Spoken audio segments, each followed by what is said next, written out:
I think I got me. Okay, that's There's fine. too many people. That's fine. It's good. Hi, how are you? Hi. Hi. Nancy. Last name. Give you this one for couple, you're gonna fill out just the top portion with this, perforation, like the sheet at the end, you'll use this information. Choose a seat and then go ahead and move yourself to the salad. The salad bar is now in the middle. Then choose your seat, go ahead and, give your name. My name is Pius. Thomas, on the ladder. Okay, back again, fill out just the top portion, we're gonna collect the sheet at the end, you'll use this information during the seminar, choose a seat, and then go ahead and help yourself out, help yourself to the salad. The salad bar is in the middle of the room, yes, we'll start with the salad. Hi, how are you, sir? Joe, thanks for the pleasure. Okay, fill out the top portion of this, collect this sheet at the end. Oh, no, he said it's okay, I'll bring it to you at once. Yeah. Oh, yeah. Your name, sir?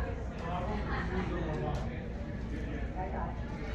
Fill out just the top portion of this, collect the sheet at the end of the presentation, find a seat, and then go help yourself to the salad.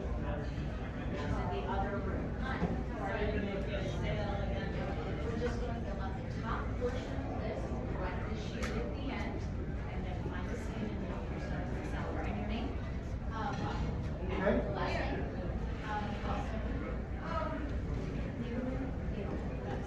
What? In? Two of you.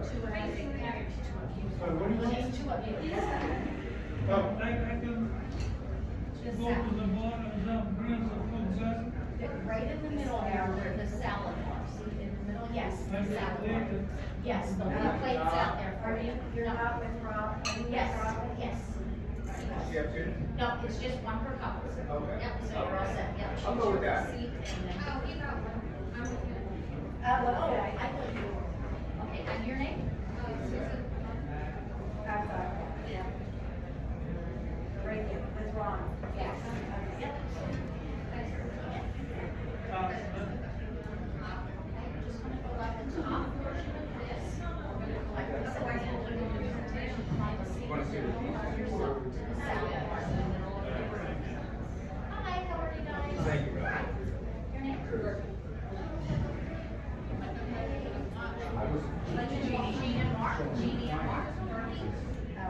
I can fill out just the top portion of this. We're gonna collect the sheet at the end of the presentation. So you find a seat, help yourself to the salad bar in the middle of the main line. Hi, how are you, sir? I'm like, I am so small. I'm here. One of these, fill out just the top portion of the sheet at the end of the presentation. Find a seat and then go out yourself to the salad bar in the middle of the main line. Yep, just choose a seat.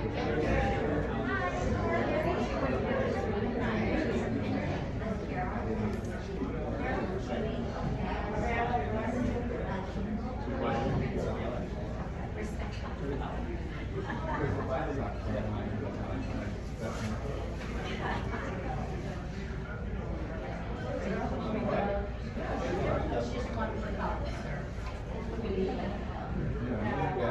Thank you. All right, yeah. So, if you, each one of them, like, oh, there's Thank you. You take this and salad bar with us? So we do have it at some already.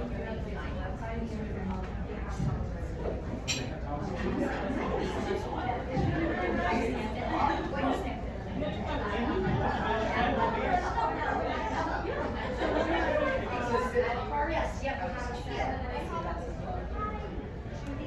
That doesn't come with this. So it doesn't have That's not the top portion of this. We'll choose like a sheet to answer the presentation, find a seat, and then we'll help yourself to the salad bar in the middle of the dining. Hi. Someone's there, so we can see. Okay. She wants to turn around. Turn around.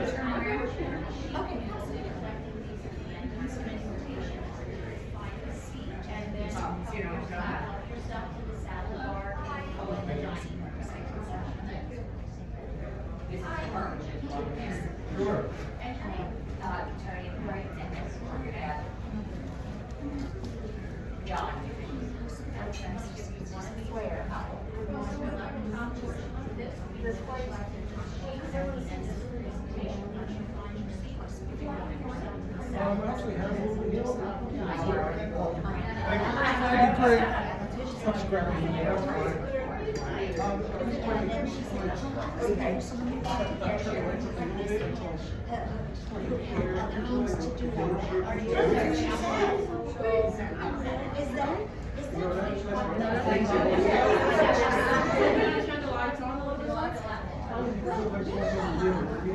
Someone said too.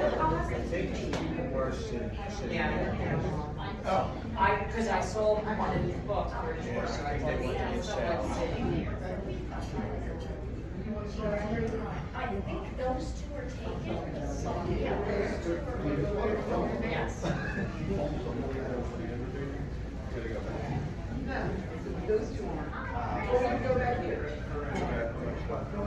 I was trying to read, but I don't know what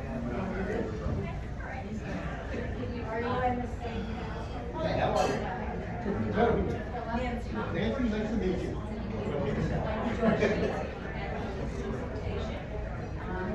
Find your seat, you can help yourself to the salad bar in the middle of the main dining room. Bring it back.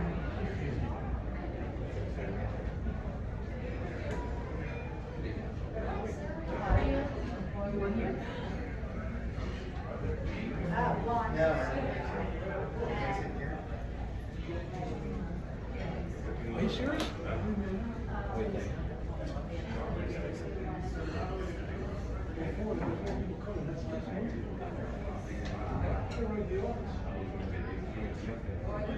Oh, okay. Have you do sir, fill out the top portion of this. You're gonna collect this at the end of the presentation. Find yourself a seat and then go help yourself to the salad bar in the middle of the dining room. Okay, enjoy the presentation.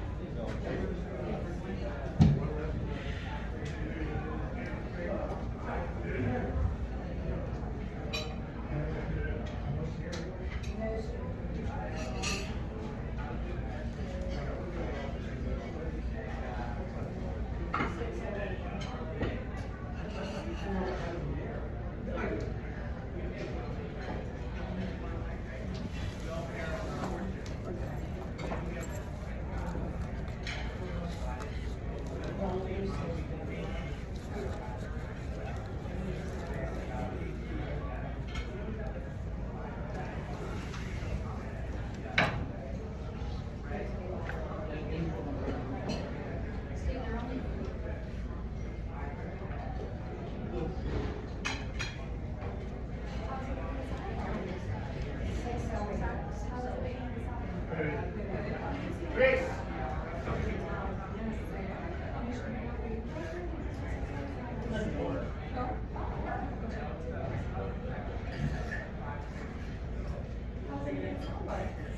So much to choose from. Decisions.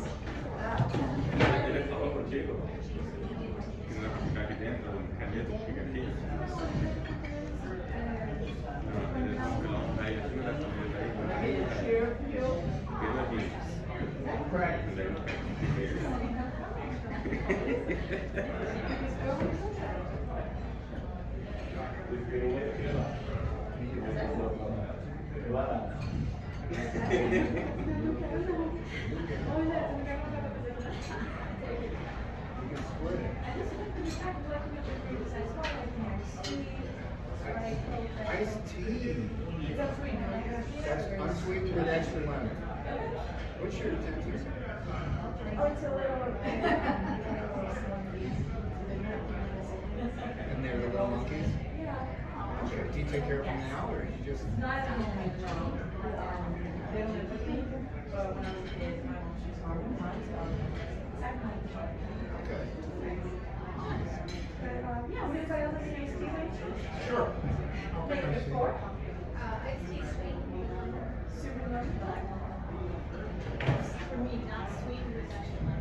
We do have, so both of you actually. Wedges. Yes, absolutely. Cool. We do have sugars and sweeteners, iced teas right now. Well, that's what it is. For you to take it. Oh, yes, so.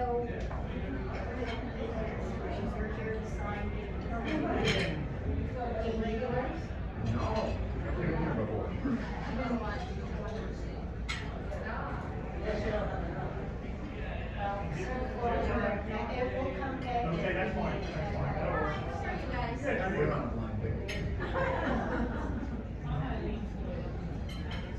We're gonna need somebody. Might as well meet them. We don't even know how to do it. Here, play with it, stop.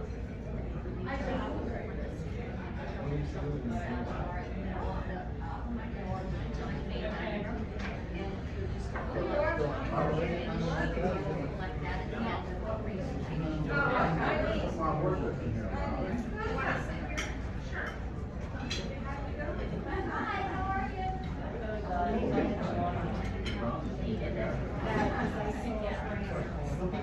Unless it's planned. Won't you see this change statement? Sorry. Won't you see this Sheila statement? It's my paper, my paper. That's not. One thing. She's working for the Pittsburgh Playhouse.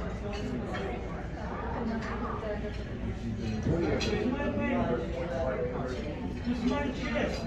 She just started. I had this on my chair. I got a good chair.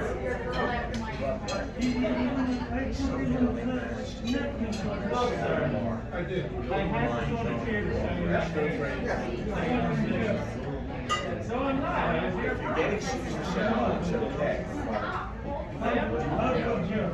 If you're rushing around, How am I? all the way around here. I put this on the chair with my name on it to show you I was behind the chair. The chair was pulled out. What the heck's wrong with there? It went from, I really get out.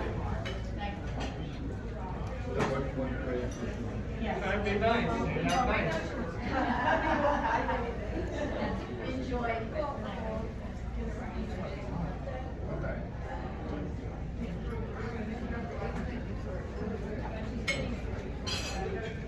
Okay.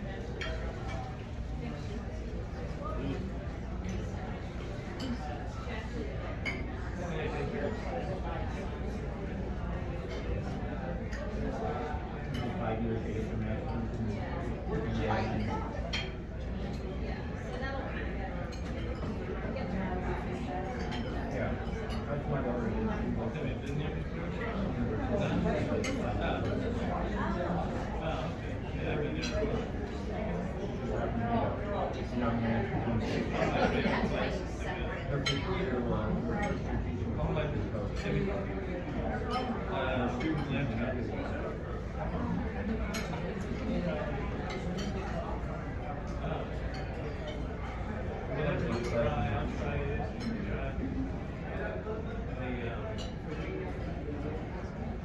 Yeah, they signed up online. They sent me like they come for lunch. However, and they like $25. I think $15. Yeah, sign up online. They were saying it's like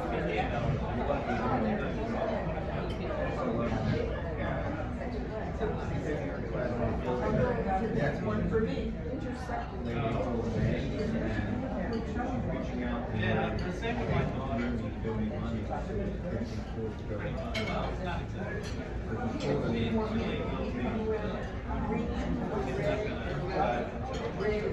So everybody buys it on the calendar.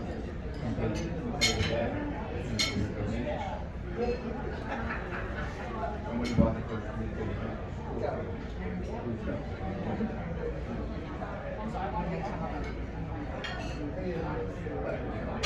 part of the process, not everybody.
Yeah, and the ball.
sometimes it's like an investor's business in LA. It's so easy to make mistakes.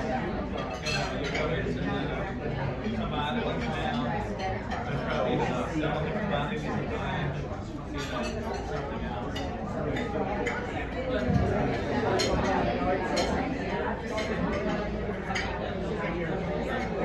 Thank you. You get greedy, you get around up to it. That's your whole life, that was your whole life, that's all you did all day. I think you did that. You just invested in, high growth companies, and then when the growth sometimes you get killed. He wasn't diversified. All tech and pharmaceuticals, so they went out and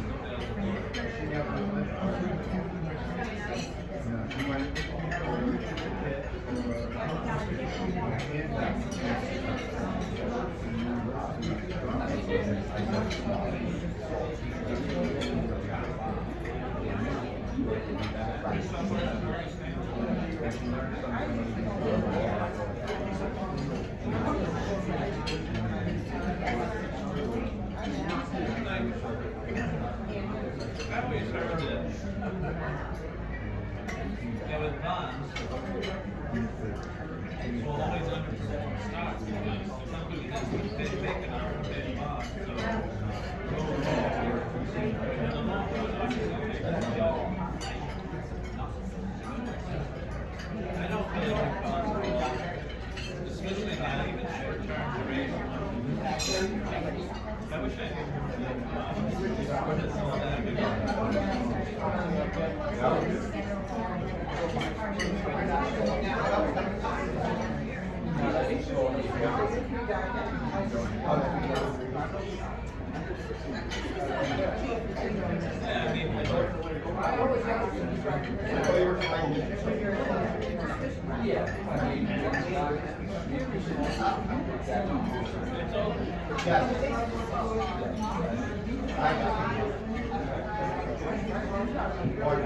It's the duration, like 30 years, like 1 or 2 years, okay.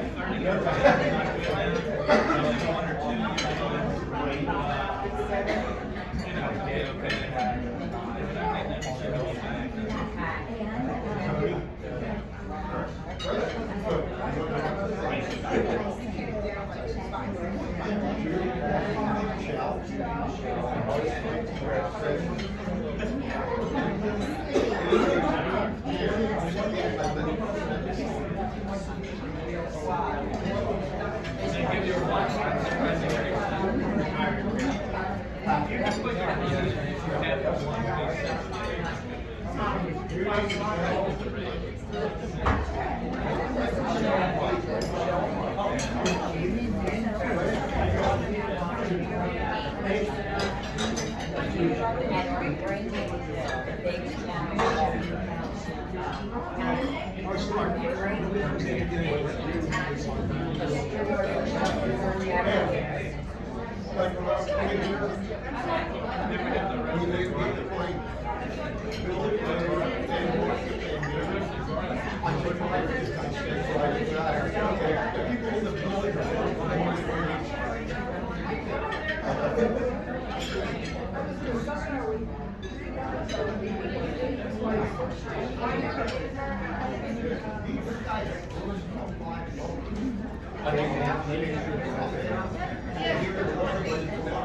He actually came and recorded it. But yeah, I watched. I always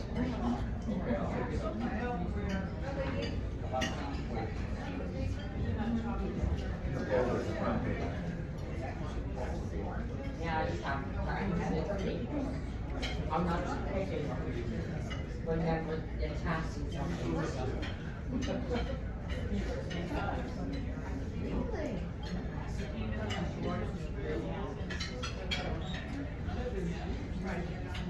Although what you're speaking about me, then it's something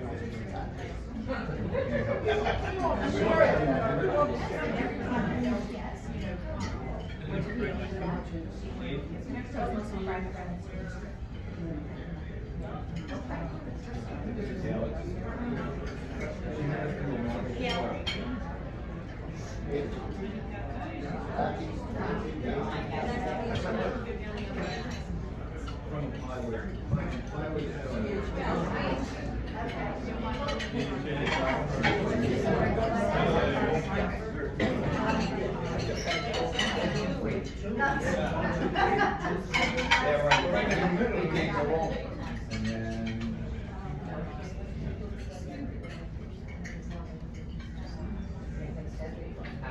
then I hate using the word shorts or my son,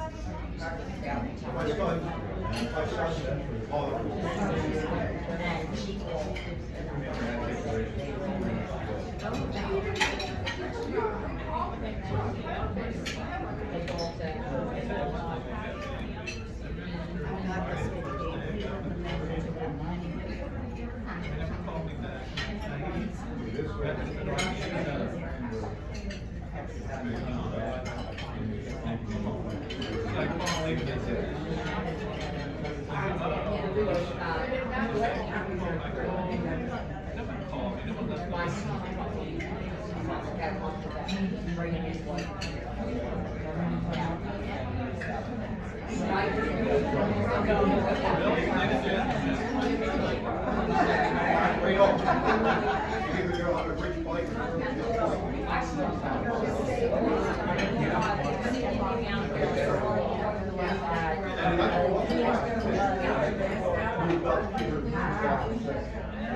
Okay, that's fine. I'm not trying to rush it.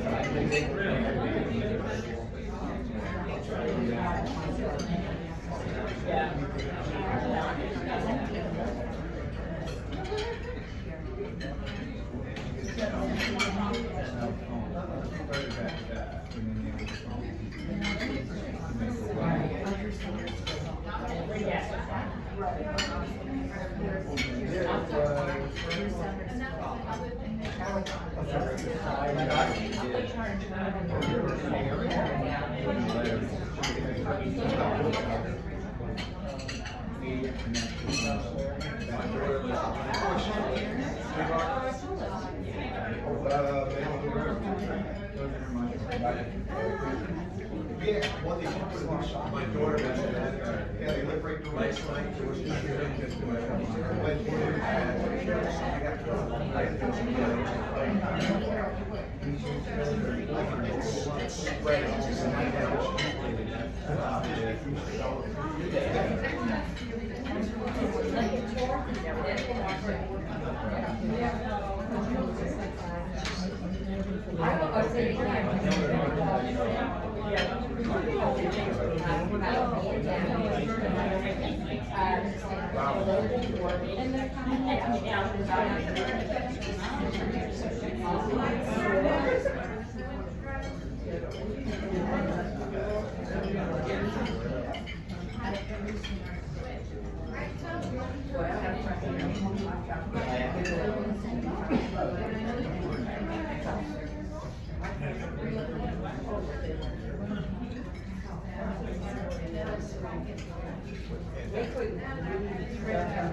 I'm just so,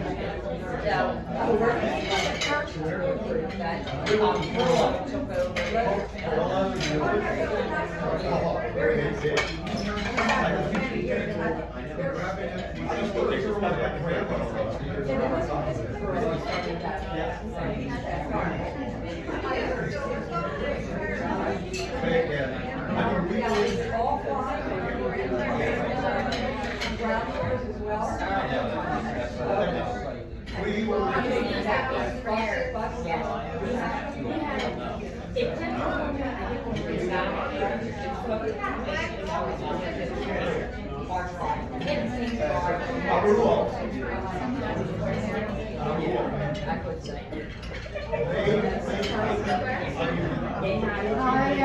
Could I have everyone's attention for 1 moment or 2 moments?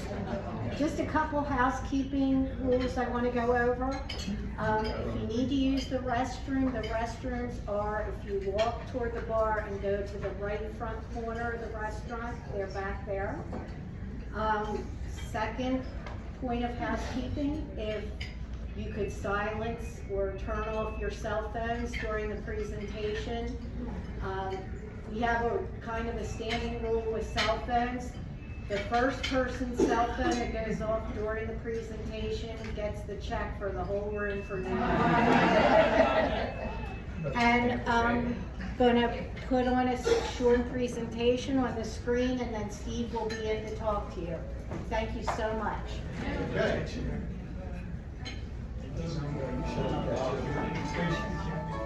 Well, retirement should look like, in my view, getting up every day and doing what you want to do. You should be spending more time with your kids, your grandkids, your great-grandkids. You should be taking your vacation. You should be focused on what you want to do, not what you're going to do. You spend a whole life just on what to do and when you're doing it. Retirement should be have a savings fund. They're not sure they're doing the right thing. They're a little bit antsy when it comes to stock market. They're a little bit concerned as to whether they'll have enough money to last the rest of their lives. The first thing is really just to make sure that especially in the retirement, they need to make a portion of the portfolio as safe as possible. What we try to accomplish with our clients is to make sure that they get a reasonable rate of return on the money, to make sure that risk is reduced, to make sure that they know that they can wake up every day and not have to watch the TV and find out how the markets are doing. I remember before I got into this business, my parents went to their advisor, and because it was something that they would keep that parent. They didn't know any better. I didn't know at that point I wasn't in this business at that time. I saw what happened to my parents. I know how devastated they were. I just wanted to make sure that my parents was the same thing. The most satisfying part of my job for me is knowing that my clients know that my clients receive protection from market loss. I have the money set aside to go through retirement, get no returns. At present day, we don't have to become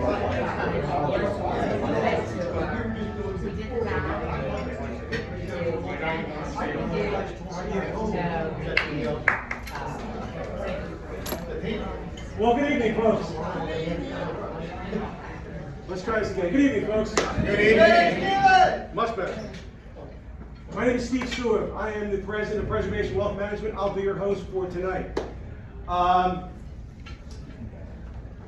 The name of today's program is Retire with Confidence. A show of hands. How many of you are already retired? Raise your hand.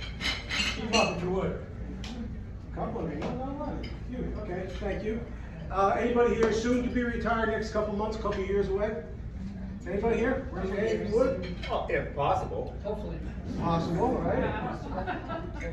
Anybody here going to work until you drop dead? Raise your hand. Well, whatever group you fall into, I think you'll find we have to cover tonight interesting. We have a lot of stuff to cover tonight. One of my tips to you tonight is to take notes. Okay, that's why I give you pens, because we're going to go through a lot of stuff tonight, and you'll be glad you did. All right, so a little bit of background on myself. A little bit of background. I don't know if you're anything, but this is not my first profession. And if I was sitting in the group tonight and there was a speaker up here, I would know a little bit about them, right? So this is not my first profession. This is actually my second profession. when I tell you my first profession, it was, you think, well, how did you go from here to there, right? Believe it or not, my first profession was I used to be a chiropractor. I thought you were saying plumber. He thought I was going to be a plumber instead of saying plumber. No, it was a chiropractor. Years ago, many years ago. But guess what, folks? Even chiropractors develop bad backs. Right?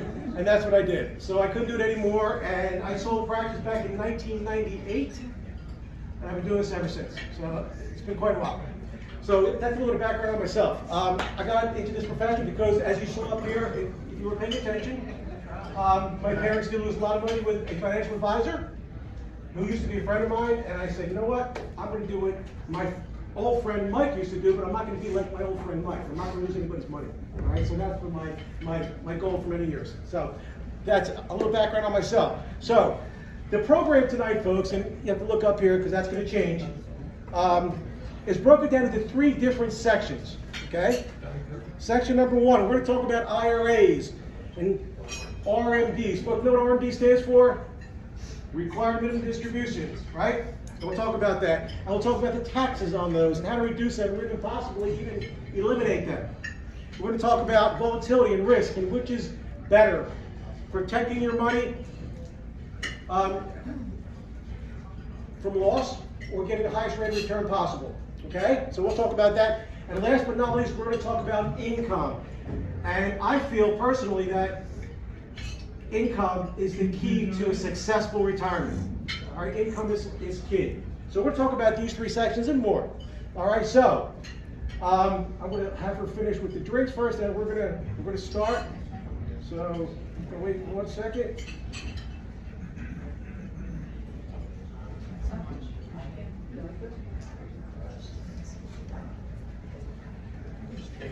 All right, thank you.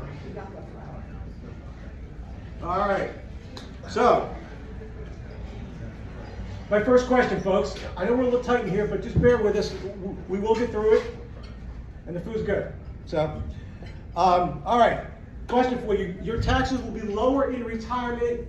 Yes. True or false? How many of you say true? They'll be lower in retirement. A couple of you. How many of you say no? All right. My answer to that is it could be true, but it's probably false. And I'll tell you why in a second. Okay? All right. So, let's talk about retirement accounts, 401ks, IRAs, 403bs if you're a teacher, or if you're a hospital worker, you have a 403b. There are many other ones as well. These are called qualified retirement plans. All right? Now, they came out in 1974 as part of ERISA legislation, a long time ago. And the idea was, while you're working, you can earn income and defer some of the income and not pay tax on it as long as it's going into one of these plans for retirement. And the idea was, once you retire and you're in a lower tax bracket, then you'll take the money out. And it's a perfect scenario, right? It all makes sense. But they didn't really consider 3 things when they came out with this legislation a long time ago. Because they figured that you'd all be in lower tax brackets just because you're retired. Not necessarily so, because they didn't really count pension income. And back then, in 74, a lot of people had pensions, right? And a lot of people, I mean, not a lot today, but pensions are still around to a lesser degree, but they're still here. But back then, they were. I mean, everybody pretty much had a pension, almost everybody. But the second thing they didn't really kind of think of back then was when all these accounts came out was they didn't really consider Social Security either. Because Social Security will bump up your income as well, won't it? Most of Social Security is taxable to you as well. And the third thing is, they didn't really take into consideration the fact that Congress can raise tax rates anytime they want to, right? So these are 3 things that they didn't consider when they thought that all of everybody would be in a lower tax bracket just because they're not working anymore. And a lot of people that I know, even though they're retired, their income is not much different than it was when they were working. See? So it's not necessarily true that you'll be in a lower tax bracket, right? You make the same tax bracket, possibly. All right, so when you look at your statement from your IRAs, let's say, or 401ks, or whatever you have, what's the first thing your eyes go to when you open that statement? We all know what we look at first, right? How much is in there, right? Bold letters. What do I have? Did I make money? Did I lose money? Or did I stay the same? Right? But when you look at that bottom line right there on your statements, when you look at that number, whatever it is, you have to think to yourself, you know what? That's not all mine. It's not all mine. Because you have a partner in this whole thing, right? And you know who your partner is, right? IRS. This guy, right? So just think to yourself, maybe 20 to 30% of that money that you see there, not yours, it's theirs, right? It is, and that's just life. So that leads me to my next question. Are taxes going up? Are they going down? Or are they going to stay where they are right now? How many of you feel they're going to go down? One person. Just one? Anybody else? You need a three-sided coin to answer that question. Well, just play along. So just one person. How many of you think they're going to go up? Anybody here? Most of you, right? All right. Okay. Well, I think they're going to go up. And most people think they're going to go up. But how do we get to this point where most people do think taxes are going to go up? Right? Well, one of the ways we got here was because of this. Back when Donald Trump was president, in response to the first year of COVID, he came out with his CARES Act. And he added about $2.2 trillion to the federal debt just because of his response to COVID. Everybody got checks and this and that, and they extended unemployment benefits, and all these good things happened. Cost a lot of money to the tune of $2.2 trillion. All right, now, fast forward a little bit. Now, Joe Biden is president, and he had his response, which added another about $1.92 trillion to the debt due to his response to COVID. But we're not finished yet, because there's more. When you add the cost of infrastructure and other spending, that adds about another $3.5 trillion to what was already spent. Now we're up to about $8 trillion, and now the federal debt is roughly, well, actually, it's a little bit more than $30 trillion right now. Okay, it's a lot of money. I mean, you can't even really fathom that much money. Right? It's a lot. Well, that's a good point, right? Who's going to pay for this, right? Great-great-grandchildren. All we don't know is how we're going to pay for all this. We can either reduce future spending, doubt it. When do they do that? Right? We can increase borrowing. They do that a lot. Right? They can increase revenue through economic growth. They can increase revenue through higher taxes. They can do all or none of the above, or some of the above. We don't know. But what we do know is this, folks. One thing we do know, that in 2025, the Trump tax cuts are going to expire anyway, whether they do nothing. So if the government doesn't do anything, if they don't raise taxes at all on you right now, if they don't, taxes are going to be raised anyway in 2025. That's just the way the law is written right now. Okay? So let's circle back a little bit to IRAs, all right? Because everybody not everybody, but most people have IRA accounts. Most people do. A majority of people do. Okay? What we call them are inefficient tax time bombs, and I'm going to tell you why in a second. But before I go into IRAs and why they're not the greatest thing to have, even though many people have them, is you need to understand a concept first when it comes to your money. See, I don't care what kind of money you have, where it sits, more than likely it falls into one of these three tax buckets. There are three basic tax buckets that probably 99% of your money falls into. So the first bucket is your taxable bucket. Now, things that are in the taxable bucket, folks, create 1099 forms for you every year, whether you take the money out or not. So, can you give me an example of what might sit in the taxable bucket? What would create a 1099 form for you that you're probably getting this time of year right now anyway? Interest income. Interest income on what? Your CDs, let's say, for instance, if you have CDs, right? How about dividends, right, from stocks, right? How about corporate bond interest? All these things are taxable to you if you have these kind of accounts, whether you pull the money out or not. So you will get a 1099 form, for sure. Now the second bucket is your tax deferred bucket. Now there are three things that fall into your tax deferred bucket. Can you name the three things, folks, that are tax deferred for you? Well, your IRAs one. IRAs, right? IRAs, 401ks, qualified retirement plans, right? Absolutely, 100%. What else is tax deferred? Will alert fall into that? No. What else is tax deferred? Flex spending. How about tax deferred annuities? That's why they're called tax deferred annuities, right? Tax deferred annuities, they grow tax deferred. Simple as that. They've been around forever. Third thing that's tax deferred, there's one more thing, and they are savings bonds, right? So those are three things, folks, that are in the tax deferred bucket. Now this bucket is followed by bucket number 3, which is your tax-free bucket. And again, there are 3 things in this bucket as well. Can you name the 3 things that are tax-free for you? Roth. Roth IRA is one, right? What else? How about municipal bond interest?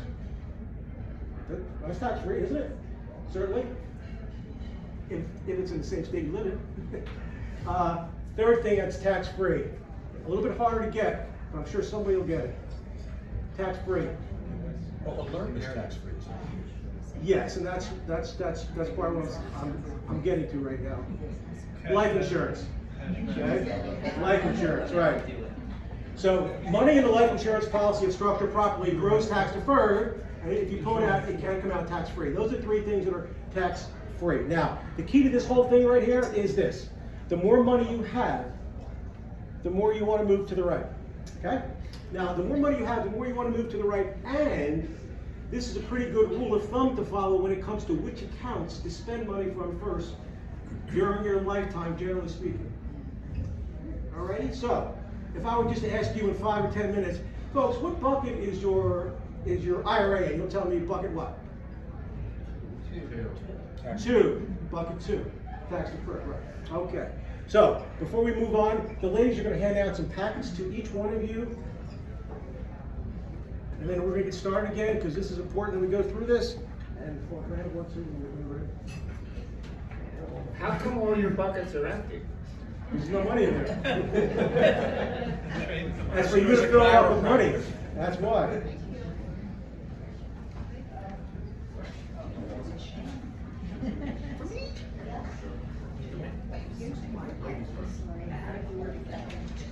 Don't read ahead, it's not going to help you.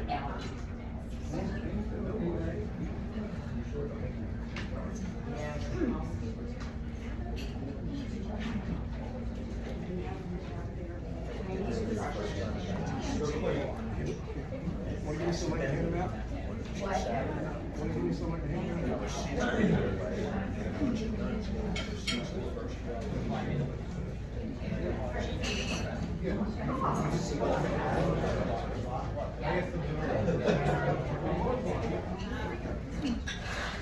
Everybody have them? Everybody have them here? Yeah. All right. Oh, you need one. Thank you.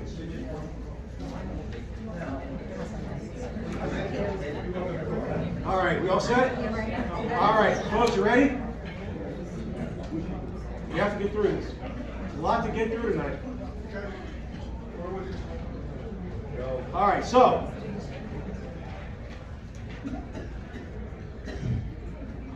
Before we go through that, don't read it yet. Don't read it yet. We have Joe and Carol. Joe and Carol. They're both 65 years old currently. I know Joe looks a little older. Carol did it too. Yeah, Carol doesn't look too bad, but Joe. Just because of Carol. But for today, they're both 65. They're both in decent health. Joe has a $500,000 IRA, and he just reinvests his IRA every year because he doesn't need the income. Because he has his Social Security coming in, he has Carol's Social Security coming in, and he has a pension, so his income is fine, doesn't want to touch his IRA, he just keeps reinvesting his money. He is a conservative investor, he's averaging about 6% a year, and he's okay with that. He will only take out his RMDs, required minimum distributions, at what age? 72. 72. He has no long-term care insurance. He feels that if he ever needs long-term care in the future, he has a $500,000 IRA he can tap into if he needs to. So he's going to what we call self-insured. Now, look at this on the first page. At the very bottom there, don't worry about the top part. At the very bottom, we see those numbers. There's a column right there called that starts with a $500,000 balance. You see that right there? Yeah. All right, so that's Joe's $500,000 IRA at age 65. Now, he's earning 6% a year, and he's just reinvesting, as I said. So it's growing and growing and growing every year, averaging 6%. But at what point does Joe's reinvestment scheme, when it comes to his IRA, come to an end? At age 72. Because at age 72, he's got to start pulling money out, as you know. Okay, well, how much does he have to pull out at age 72? Well, let's see. So there's a column on the left called there's a column that says R&D factor. You see that? There's a bunch of zeros until you get to the first number, which is 27.4. You see that there? Okay. So, how much money is in Joe's account at age 72? Just read that number next to that factor number. 751, 815. See that? So can you circle that number? That's his starting point, R&D. That's the starting number right there of what his account's worth at age 72.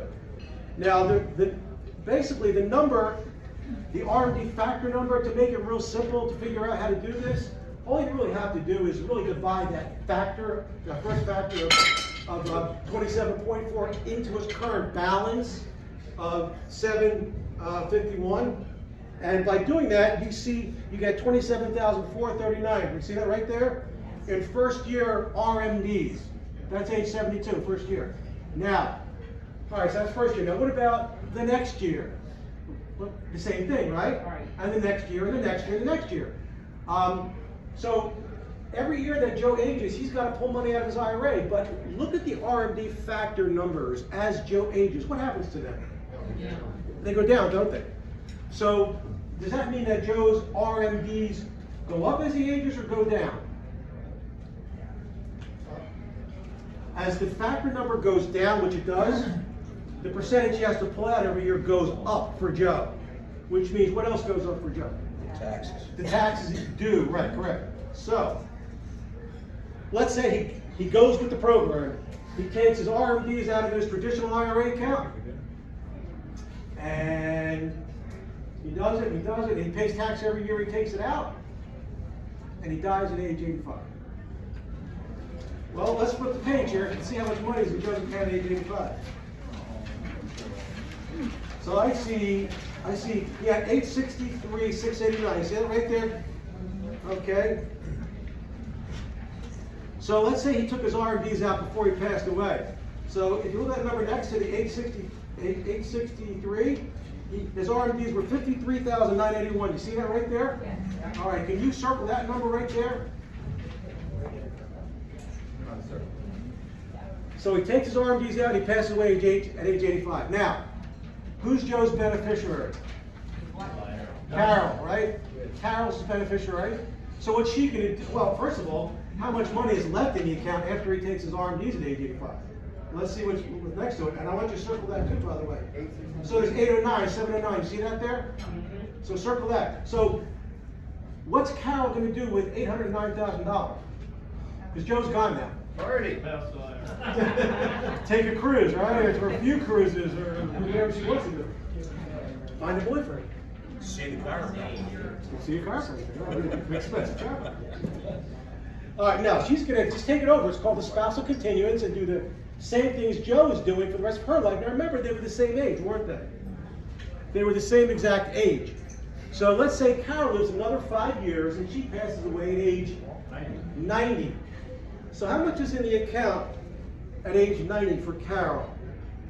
805, 537. Let's say she takes out the R&Ds of 66,000, all right? And then she passes away. So how much is in the account left after 739. 739, right. All right, great. So,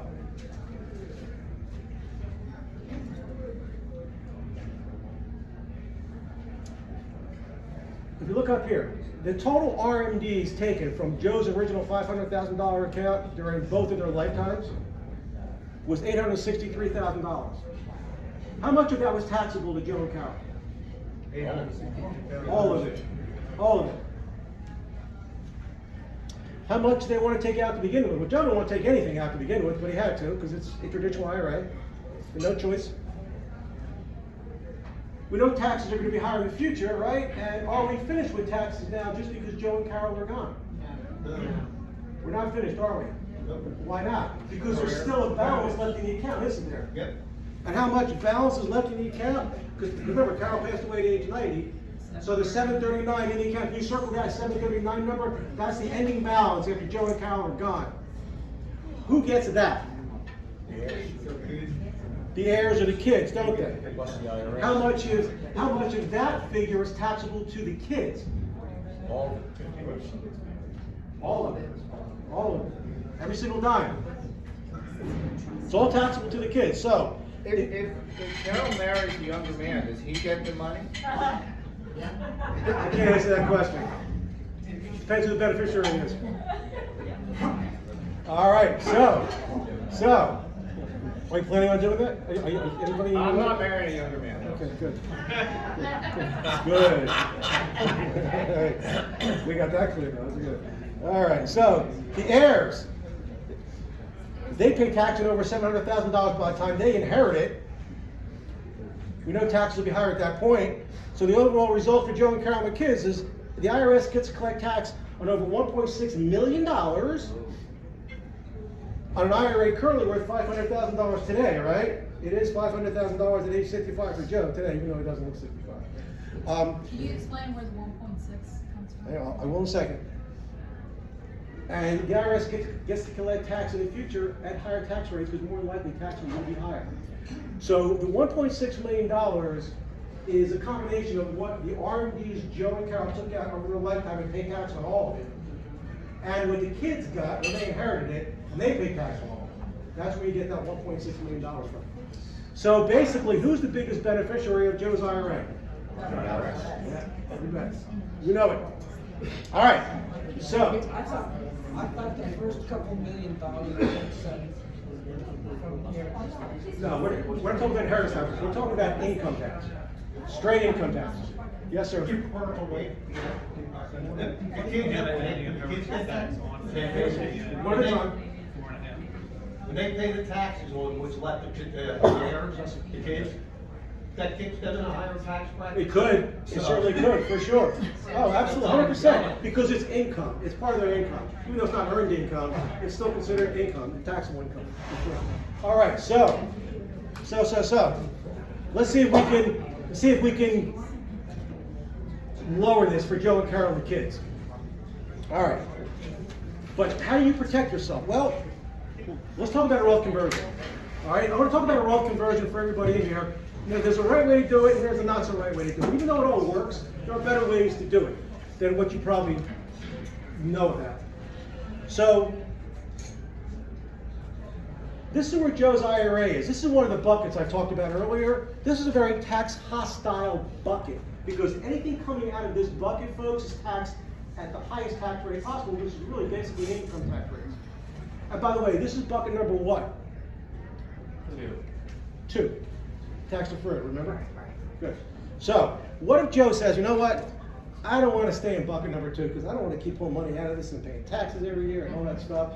I want to go from bucket number 2 to bucket number 3, which is where the Roth resides, if you remember, because this is a much more tax-friendly bucket.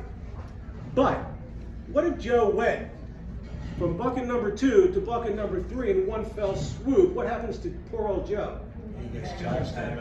He gets killed come tax time. See, that little arrow right there, that's a toll bridge. And the toll across that bridge are taxes. See? So what if Joe says, all right, well, I still want to go from bucket number 2 to bucket number 3, but maybe I don't want to do it all at one time. So what if Joe, instead of doing it all at one time, took a systematic approach to doing a Roth conversion and just did a little bit each year until there was nothing left in his traditional IRA account? Would that work for Joe and Carol, the kids, as far as lowering their taxable burden over their lifetimes? The answer is yes, and I'm going to show you how this works. So, back to your pages, folks, if you would. Turn to the next page. So, this little box right there where it says potential strategic Roth conversion schedule, what it shows you is this. What if each year, for 10 years, Joe converts every year from his IRA, his traditional IRA, $67,934. Every year he does that. And every year he does do that conversion, he pays $16,983 in taxes, and he has $50,950 left over after taxes are paid, which will go into a Roth account every year he does it. So at the end of 10 years of doing this, he has converted a total of $679,340. He has no more traditional IRA money anymore. It's all been converted to a Roth. Okay? And if you turn to the next page, you see that $50,950 going into the Roth account for the first 10 years, and then he stops doing it because there's no more to convert at that point. Don't you see that there? And now the money is growing into the Roth. Tax what? Tax free, because it's a Roth account. So every year, he's putting after-tax conversion money into the Roth for 10 years and he stops.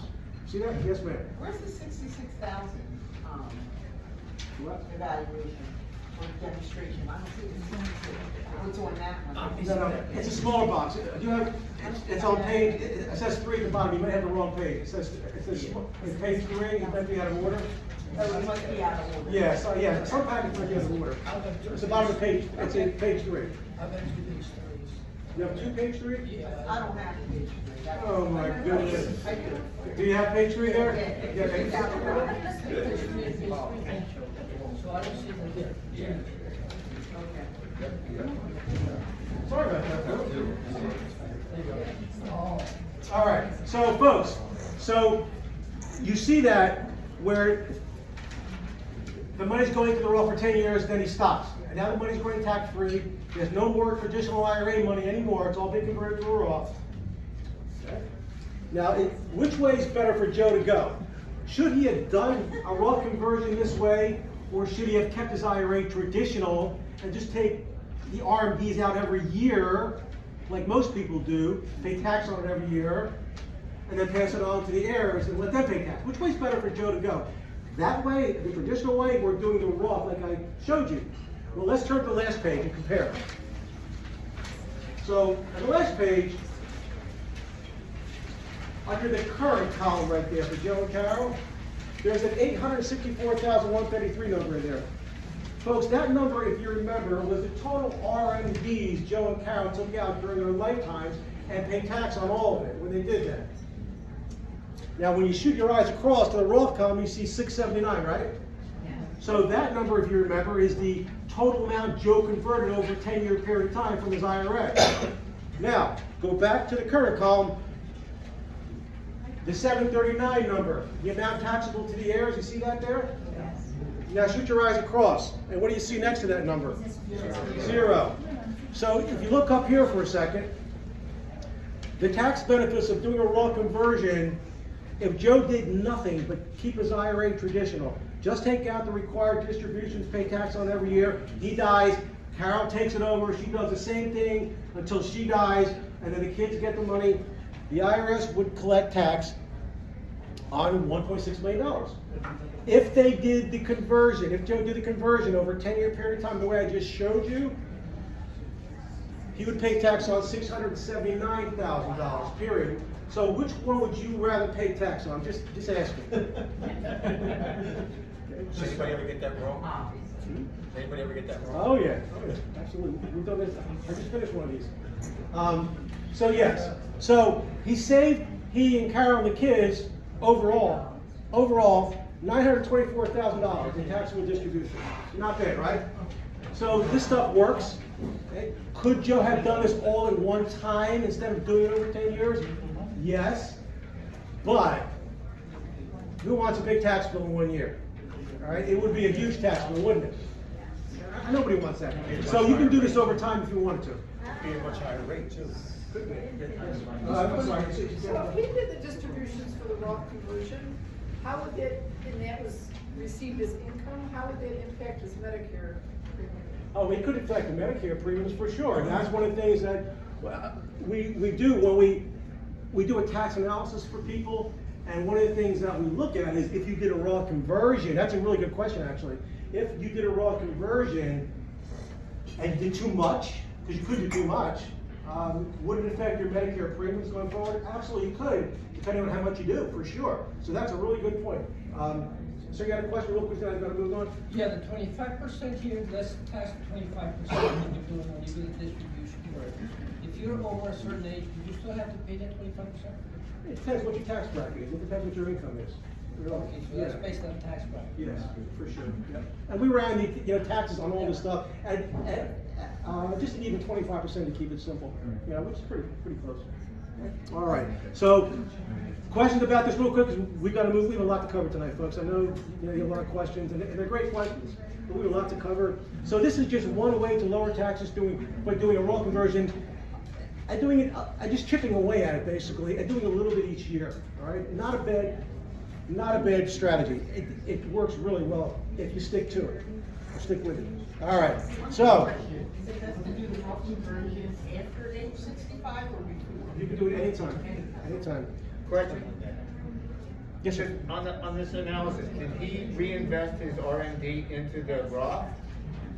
No, you can't reinvest RMDs in a Roth. You can convert your traditional IRA to a Roth, but if you take out your RMDs, if you're 72 and older, you can't take those RMDs and put them in a Roth account. That's not allowable. It's not. Yeah, so different things. All right. So think of a Roth conversion this way, folks. Pretend you're all farmers. You're all farmers. You all plant seeds in the ground and it comes up in the crops. In the spring and summer. Let's say it's corn or soybeans or whatever. You're all farmers. Would you rather pay tax on the seeds going into the ground if you had to pay tax on something, or would you rather pay tax on the harvest? Of course. And I know you're not farmers, and you still know it. Right? So, yes. I've got friends who do what I do in Missouri, and they all get it. They all get it. A lot of them are farmers. All right, very good. So, what's your next action step if you wanted to? Pull your form out from your booklet if you would. All right, if you would look at that, if you would like a complete tax analysis, including should you do a Roth conversion, does it make sense for you? How would you lower your taxes going further? Next year, the year after. In the middle of the page there, in the middle of the page right there, somewhere, hopefully, yeah, where you put your name and everything, that page. Right in the center there, just check off the tax portion of it. That, if you want to fix it or you want an analysis, just check off fix, and that's all you have to do right now. And we'll see if we can lower your taxes going. Now we can't do anything for last year, obviously, but going forward, if you think you're paying too much in taxes, you can probably come up with some ideas to lower taxes going forward. So that's important. And you have to start it sometime if you're serious about it. Right? So now's the right time because we know taxes are going up. All right, next section, folks. Volatility and risk. Gains versus losses. Check it out. I was speaking to somebody about 6 months ago. I'll never forget this conversation. He had a lot of money in the stock market, and he was retired. He's been retired for about 6 years. And he just had a lot of money in the market. You take a lot of risk. And I said, well, listen, you take money out of this. You depend on this money as part of your income. What if the market were to drop 40%? What would you do? He said, well, I guess I'd have to make it back 40% and I'll be fine again, right? That's what he said. But when you think about it, the numbers don't quite work that way. Really, they don't. So let's use this example right here. What if you had $1 million? And I just use $1 million because it's the easy number to figure. And let's say the market dropped 50% and you have $500,000. Now, has the market ever dropped 50%? Yes. You bet. So let's say it did. And let's say you have $500,000 left. And the market, using this guy's logic, came back 50%. You'd have $750. So you're not back at $2 million, are you? To get back to where you started using this example, you'd have to have 100% gain. Just get back to where you were. Okay? So whatever loss you experience as a percentage in your portfolio, whether it's 10, 20, 30, or whatever, you need a larger gain to make it back, just to get back to even again. And that's how the numbers work. So, after the Great Depression, well actually, after the stock market crash in 29, which set off the Great Depression, you know what took 25 years for the market to come back to where it was prior to the crash of 1929? 25 years. It's a long time, isn't it? It's a long time. You can go look it up.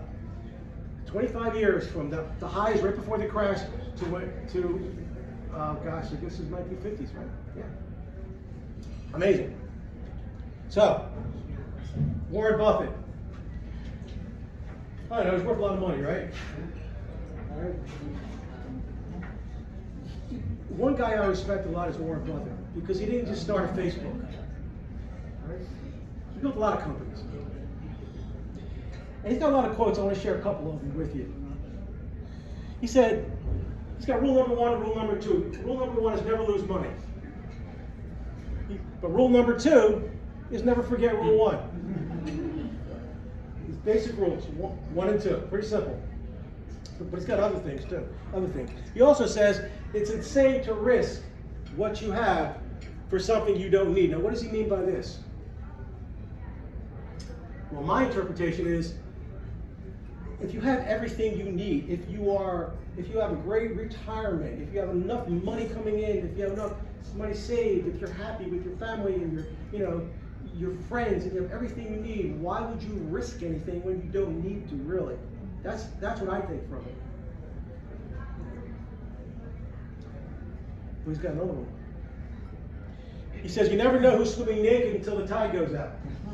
Now, what does this mean? Don't let the tide go out. Don't let the tide go out, right? Right. That means you don't know how much risk you're taking until what happens? Remember 2008? A lot of naked people in Florida. How are we doing right now in the market? Things are pretty shaky, aren't they? Yes. Okay. So this should be a wake-up call for a lot of you, right? If you don't need to take the level of risk you're currently taking, or you're not sure if you're taking a lot of risk, you think you might be, but you're not 100%, you should probably get a risk analysis done, honestly. So that leads me to my next thing. What is a risk analysis? Well, I just did one 2 days ago. Somebody did it. A lot of money. 3 different brokerage accounts, some IRA, some non-IRA. Right? And we did a risk analysis, and on a scale of 1 to 99, 1 being the lowest risk possible, cash on the mattress, versus 99, the highest risk you could possibly take in anything, he was 37. So he was on the lower end of the scale. And we can pinpoint so true risk tolerance by how we do this very accurately. Then we inputted everything he had currently into the system, and it came back at a 70. Big disconnect there, isn't it? Big disconnect. So what we need to do with him, and what we're doing, is we have to kind of make those numbers closer to each other to reflect his true risk tolerance, because he had no idea he was doing this. So that's important. So on your sheet there, if you think you're taking too much risk and you want to fix it, or you think you want to address it, or at least look at it and see if you're on the right path, just check off the box that says, I don't know what it says, risk or something like that. I don't know. I haven't seen it. Checking my money for loss? Yes, the loss thing. Right. And that's a risk analysis, and we'll know what you're talking about by just checking that box. This is a really great exercise to do, honestly, because a lot of people are just flying blind out there. Really, they are, and you shouldn't be, especially the way things are right now, honestly, folks. I'm not saying it's going to crash and never come back, but it's a scary time, especially if you're retired or soon to be. Now's not the time to lose anything. All right, so let's finish off with income. To me, income is the key to retirement. I've always felt that way. It's so important. All right, so let's talk about your advisor first, because some people have advisors, and I think this is important to touch on before we talk about income, because it kind of ties in a little bit. So there's a difference between an advisor that helps you get to the top of the mountain. In other words, there's a difference between accumulation advisors that help you invest your money while you're working and save, and recommend good picks if you're doing that kind of thing, or good funds or whatever, and helping you navigate until you retire. And then there's the distribution type of advisor, and there's a difference between the two. So ask your advisor these questions if you have one. Question 1, what guaranteed streams of income are currently built into our strategy that you have for us? All right, what are the guaranteed streams of income? Number 1. Number 2, what do my portfolio and income streams look like if the markets go down a lot? Let's say 40, 50%. Does that affect my income? Number 3, are you independent and unbiased? Or you work for a company that tells you what you need to, to sell to your clients, right? And a lot of companies do that. They do. And number 4, are you a fiduciary? Folks, you know what a fiduciary is? You know what a fiduciary is? Someone whose responsibility is to look out for me rather than for themselves. He nailed it, right, exactly. All right, it's someone whose responsibility is to you, not to them, basically. Right? They're looking out for your best interest. Who would be a fiduciary? Like, what's an example? Well, a trustee of a trust would be a fiduciary. That's one thing. A registered investment advisor, an investment advisor representative would be another example of it. Not just a broker. All right? So there's a difference. So if you're a fiduciary, you have, really by law, you have to look after your clients. But you should anyway. But you have to by law, basically. So that's what you should ask them. All right. So these are just some basic questions that you should ask an advisor if you have one. If you do have one and you do ask these questions and you get a look like this, you rethink this a little bit. A relationship. So I'm just kidding. So anyway, so to me, there is no retirement without income. Stay retired, you need sustainable income that goes up to keep up with inflation. That's important. Why is inflation important? Well, we're seeing it right now, aren't we? We're seeing it right now. What's the inflation rate right now? Yeah, about 7.5. Actually, it's been a little more. And it's going up. But yeah, so let's say 7.5. But let's say, using an example, let's say you retire from a company and you retire with $1,000 a month pension. $1,000 a month pension. Right now, you just retired. You have $1,000 a month pension. You have Social Security and all that stuff. But your pension from the company you used to work for is $1,000 a month. And let's say there's a 3.5% inflation rate currently. I know it's double that or more, but let's just say it's 3.5%. What does that do to your purchasing power over 20 years in retirement? How many of you plan on being retired for at least 20 years? Anybody in here? Everybody, right? Hopefully everybody, or much longer. But at a 3.5% rate of inflation, how does that look when it comes to purchasing power with your $1,000 a month pension? This is it right here. $1,000 purchasing power today. 5 years, 10 years, 15 years, 20 years, it's cut in half. Cut in half. So whatever pension you may have today, at a 3.5% rate of inflation, it's cut in half in 20 years. And as we know, inflation is double that right now. See it? Maybe higher with the gas prices. Absolutely, 100%.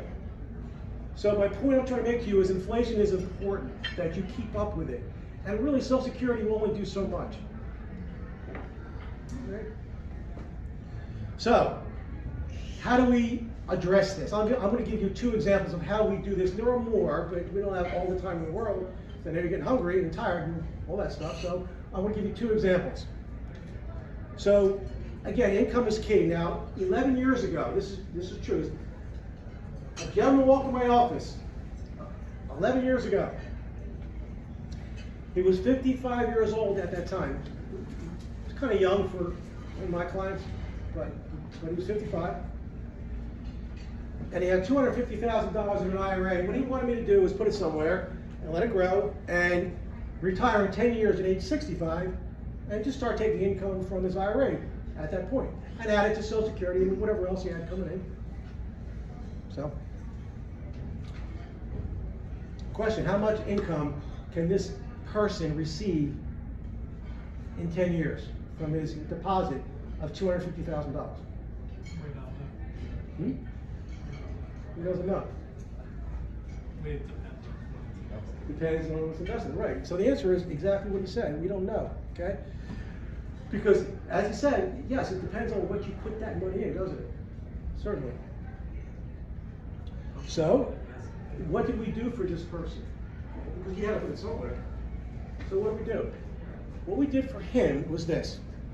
We took that money and we opened up what we call a private pension plan through a good insurance company. I'm not going to say which one, but it was a private pension plan created using an insurance company. Okay? He retired last year. And now he's collecting from that initial deposit. He's collecting $29,000 each year in retirement for the rest of his life, no matter how long he lives. And if he passes away first, his wife will continue to get that same amount for the rest of her life, for as long as she lives. And assuming that he predeceases her, whatever's left in the account at the end of the death of the second spouse, her, let's say, the balance goes to the kids. What happens to a pension from a company you used to work for when you die? The money dies with you, doesn't it? Yes. Basically. There's no real balance to pass on when it comes to a pension created. There's no, so it's different with this though. With these private pension plans created through insurance companies, there's a guaranteed income for both spouses, and they can live to 150, doesn't matter. And whatever's left in the account goes to the heirs. Very simple. That's the way it should be. Now that's one way we did it, and he's fine with that, and it worked out well for him, and it works out well for a lot of people. But there's another way we create income as well, and I want to share that with you too. And that's called laddering. You've heard of income laddering, or I'm sorry, CD laddering rather. This is income laddering. It's a little different. Actually, it's a lot different. Some people call it bucket planning, but I like to call it income laddering. It's a little more accurate. So let's say we have, 3 different buckets of money, different amounts in each one. Big picture, bucket 1 is an income producing bucket from day 1, and will create income for, let's say, the first 5 years of retirement. After the 5 years is up, bucket 1 is exhausted. Then you go to bucket 2 that's been sitting there growing for the first 5 years. And then you create income from that bucket for the next 5 years. At the end of this 5-year period of time, you go to bucket 3, which has been obviously sitting there growing for 10 years, hopefully untouched. And what you do now is you create another income stream, and you just repeat the process. So I'm going to show you an actual laddering system we put together for a client who just retired from, it's been about 2 years. I know we did it for this guy, but still. He retired from his company with $600,000 in a 401k plan. And what he wanted to do was, he wanted to create income to the tune of $2,000 a month, day 1 of retirement, basically. That's what he wanted. And he had other things coming in too. He had a pension, and he had Social Security, certainly. But from this account, he wanted to create $2,000 a month when he retired. So what did we do? Well, we broke up his $600,000 into 4 different buckets. I don't know if you can see that up there. So the first bucket, usually when I give these seminars, I use a screen. I don't have a TV. And with a screen, you have a laser pointer, and it works fine. When you point a laser pointer to a screen, it disappears. You don't see anything. So I missed my laser pointer. So I just want you to know that. So anyway, so I can't just go from one to the other here, but that's okay. So bucket 1 had 113,576 in there. Bucket 2 had 111,302. Bucket 3 had 85,531, and bucket 4 had 289,591. Add them all together, it comes to $600,000. Now, bucket number 1 is going to create income for this guy to the tune of $2,000 a month from the beginning, which is what he wanted, for the first 5 years. At the end of this 5-year period of time, bucket 1 is exhausted, no more money in there. Then we go to bucket 2. Now bucket 2, if it had been sitting there growing for the first 5 years, averaging 3% a year, this will now create income for this person for the next 5 years of $2,200 a month, trying to keep up with inflation now. That's important. At the end of this 5-year period of time, bucket 2 is gone. Then we go to bucket 3, which if bucket 3 had been sitting there untouched for the first 10 years, averaging 5% a year, this will now distribute to this same person $2,400 a month for the next 5 years. Again, let's keep up with inflation. It's key. Now, at the end of this period of time, we're into it 15 years now. He's 15 years older. Now we go to bucket 4. Now, bucket 4, we started with the most money in there. We started with $289,591 15 years ago. Now, bucket 4 had been growing on average over that time frame of 6% a year, this will have grown to over $700,000 for this person, more than what he started with originally. And now you repeat the process. And now you just do the same thing again. You repeat and rinse, or rinse and repeat, what do they say? Rinse and repeat, right? But now, you may not need 3 buckets at this point because he's older, isn't he? So, he's a good 15 years older, certainly. So maybe you set up 2 or 3 buckets at that point. But the point is, though, what you want to do is make sure you have enough income coming in, and you want to make sure the other buckets are sitting there growing, because they're going to have to create more income for the same person to keep up with inflation. And at the end, you want as much money in that last bucket as possible, because this last bucket right here guarantees your future income as well. That's what it does. It maintains your lifestyle. Very important that you understand that. Maintain your lifestyle. Yes, sir. With all these buckets you use are primarily the private, the pensions plan, is that what you're referring to? Well, no, that's, the other thing I showed you was different than this. This is another way to create a pension. It is. The other one was set up a little differently.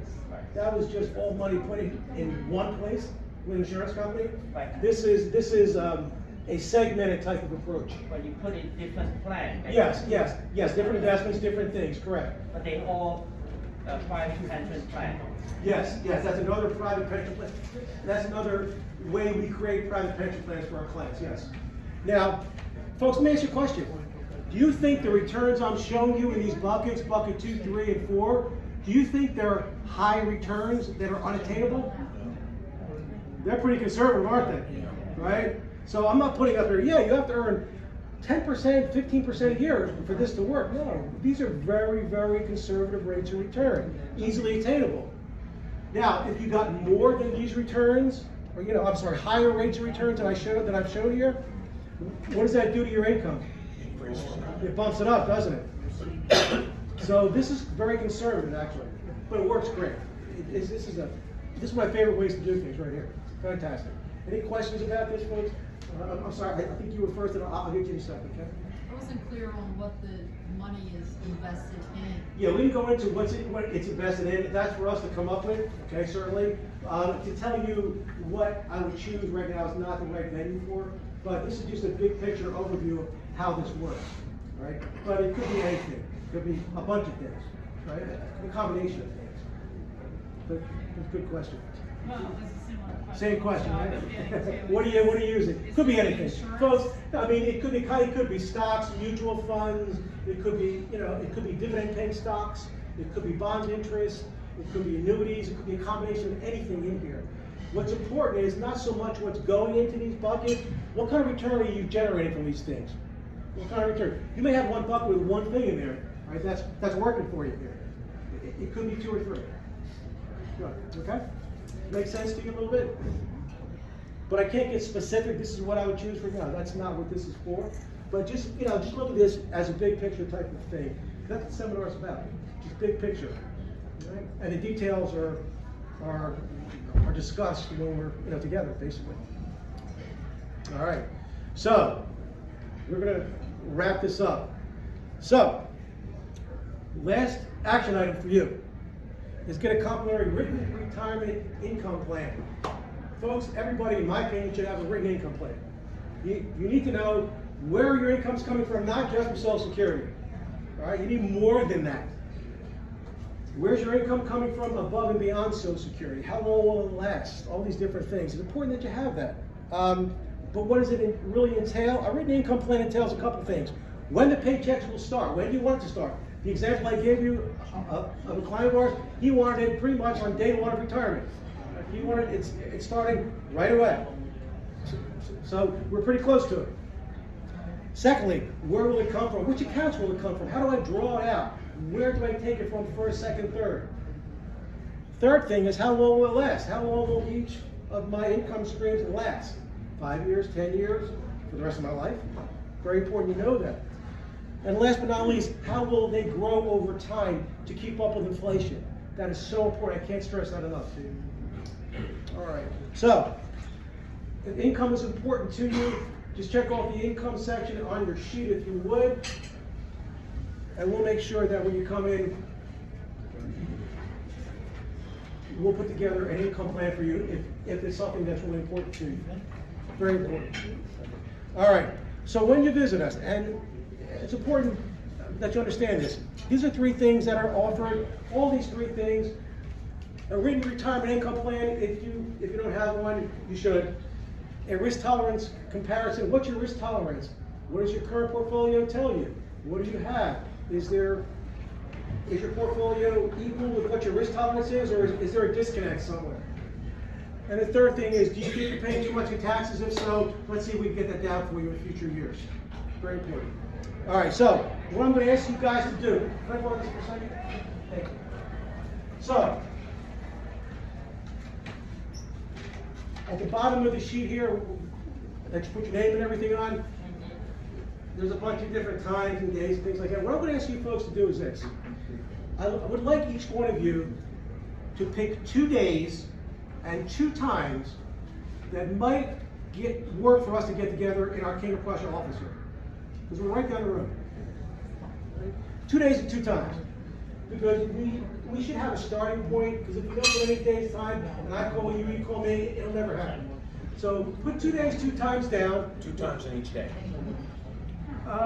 You could put down 2 times in each day if that works for you, certainly. Well, that's what you're saying. It's 2 just want days. to get clarity. If you want to put down 2 days, like 1 time on a day and 1 time on another day, or 2 times on one day, that's fine as well. Doesn't matter. 2 spots. That might work for us to get together. Right? When you come to the office, and you'll be seeing me, nobody else, you can ask me anything you want. The time is yours. And if I can help you, I'll let you know. If I can't help you, I'll let you know that too.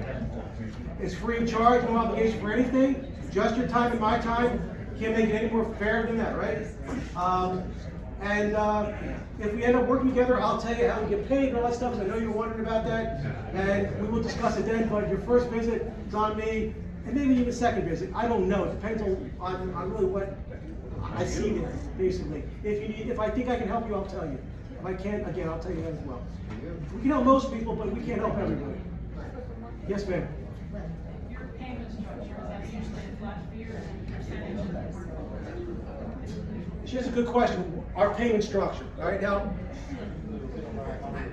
we don't charge a flat fee. In other words, I'm not going to ask you to write a check to me, ever.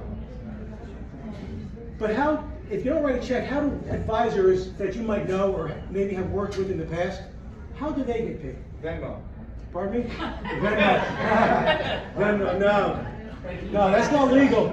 But that'd be easy though, wouldn't it? PayPal. Okay, so let me answer that for you, all right?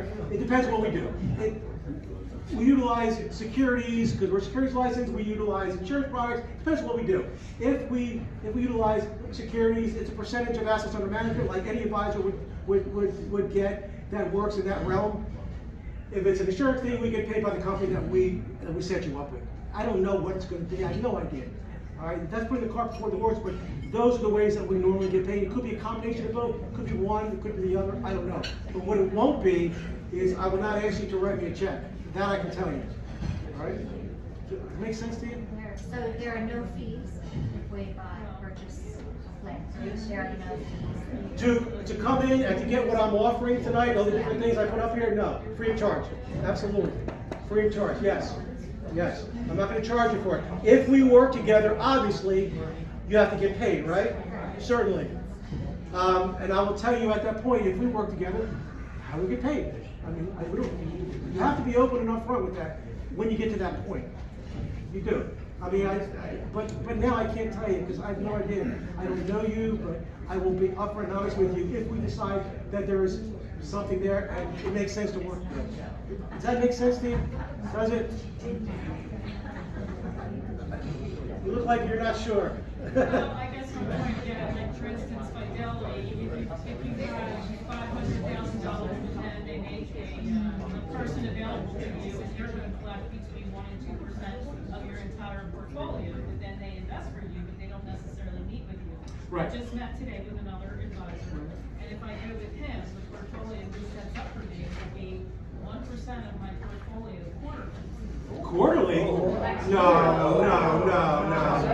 No, there's no way, that, no, I don't think that's legal. I don't think that's legal. Well, I think you made your decision already. So, yeah, so, anyway. I'll do it for one. No, I don't know, I doubt quarterly, no, I've never heard that. Huh? No, now Bernie Madoff just died recently, so that's, no, I don't think so. Well, I'm just kidding. Anyway, I can't discuss it, well, I have no idea, but that's how we get paid, depends what we do. All right, yes. Yes, so we're gonna collect these sheets from you, so please pull it out of your booklet if you would. The ladies are gonna collect those. Now what they're gonna do, folks, is while you're getting, served food, they're going to be outside, they're going to be doing these things, and what they're going to do is they're going to bring back to each one of you that wrote down a card. It's a card with one of the days and one of the times you chose. All right, so that was your time. Again, we're down the road, let's see. Oh, everybody must hand in a sheet, please. Everybody, folks, we're almost finished. We're almost finished, honestly. When I leave, the food comes in. So you anyone else? One second. So again, we're gonna collect these. Everybody must turn in a sheet. That's how we prove to the IRS that we paid for this whole thing, unless anybody wants to pay the bill. Sir, you had a question real quick?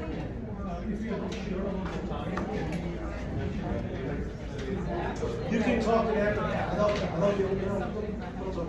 All right, folks, anyway, that's all I have tonight. Folks, thank you very much for coming out tonight. I don't know what thank you very much. If you have not dined here with us yet, I just want to explain what it is. Everyone has a card, green and red.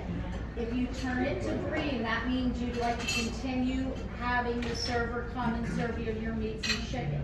Each person has a tong. When they slice it, you will take the meat from the tong and put it on the plate. So just so you're aware, when you're through, just turn it over to red and they won't keep coming through with bottom. Okay? All right, folks, again, thanks very much. Appreciate it. Sure.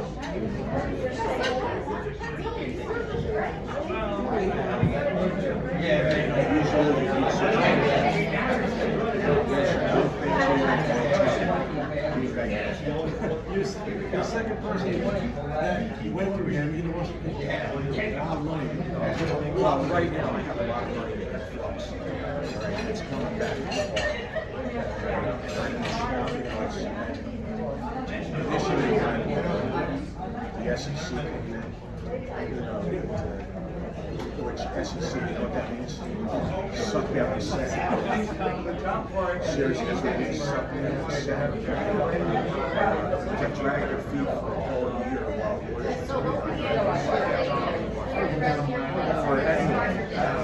I had two investors totaling $425,000. No, we're getting a big chunk of it back. Just don't know how much. Right. And then I have two other IRAs right now. It's $56,000. Do something with next month or so. Another one. It's a stock portfolio that $9,000. So I'm looking at doing something now. I'm looking at what I'm going to have to do when the bank goes. Yeah, I just hope that money comes back to a fairly large percentage. I mean, well, so far they're talking about 70%. Right. All right. Now, is it recent part five? He is going to sell Exactly, that's what I'm at too. And if he was $200,000 invested, he's going to get back about $150,000. Right. And then there's still some other legal avenues. That goes.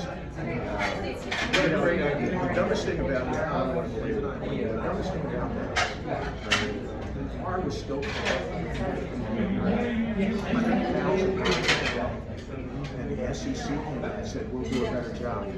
Took it down to $10,000. Did I say more? You know, a shame that stuff happened. It really is. I just remember, I sat down with other people back in the days as well, and luckily not everybody went, but a couple people did. We just think we should get experience. I gotta tell you something. For the first 3 years, it was a great experience. Yes, and he said the same thing actually, because he makes a living and he loves so much. Yeah. So he has some good return early on. Exactly right. I got 12%. Right. I was tracking life cycles, and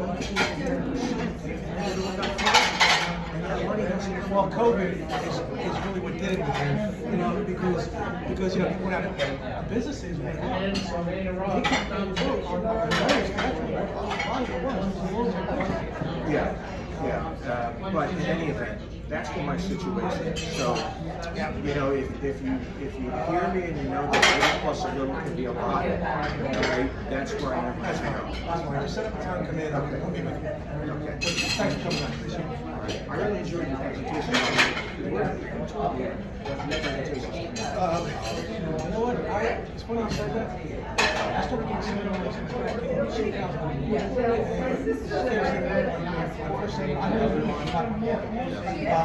I was a starter. I was a best kid. I just kind of realized my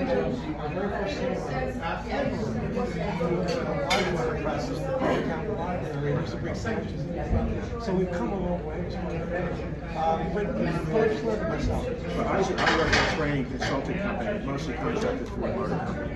The highlight of my presentations was a meeting. I was a lead trainer for the company. I used to train Ford Motor Companies, lead people coming out of college. And I started every meeting off by saying we go in 25 to 30 minute segments. At the end of the segments, pull questions and jot it down and answer. Please don't raise your hand during the presentation. Answer your questions. Bill Ford Jr. sat in on one of my seminars, Chairman Ford. 15 minutes in, he raises his hand, and I look at him and I go, "It's Bill, right?" He goes, "Yeah." I said, "Bill, what part of the 25 to 30 minutes jot your questions down?" And everybody looked at me and said, "His job is gone." His job is good. Right? He got such a kick out of it, okay, that.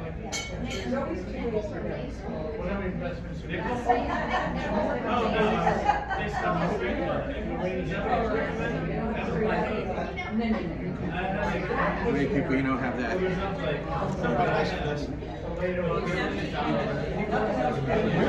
Yes. Wow. Not bad. You know, wow, I'm retired 4 years now, but every once in a while we talk. He calls me up every once in a while. He says, "You know, we got a problem with this, we got a problem with that. Just tell me what your thoughts are." Yeah. And it's all because he came up in here and nobody ever treats me like a real person. I can tell you how much I appreciate that. How can you use that story?